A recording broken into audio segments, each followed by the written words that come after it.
35 aastat tagasi suutsime üheskoos end okupatsiooniahelast vabastada.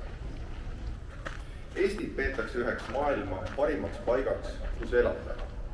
Meie majandus ja sõnavabadust, nutikust, inimõiguste austamist, puhast loodust ja hoolivat suhtumist keskkonda tuuakse järjepidevalt esile. 3 aastakümnega on Eesti sisemajanduse kogutoodang kasvanud 15 korda, palgad 60 korda. Meie rahva oodatav eluiga on pikenenud rohkem kui 12 aasta võrra. See on Euroopa riikide seas suurim kasv. Oleme jõudnud maailma väga kõrge inimarenguga riikide hulka.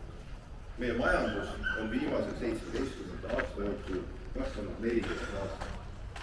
2 viimasel aastal oleme, nagu näitavad värsked andmed, olnud taas kasvanud majandusega riik.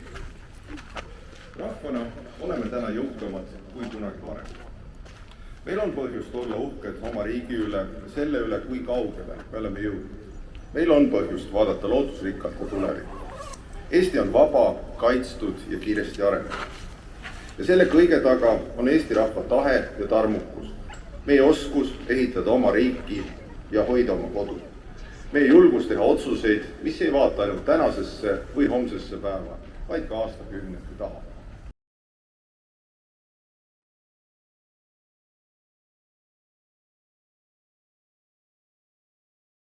Eesti vabadusel.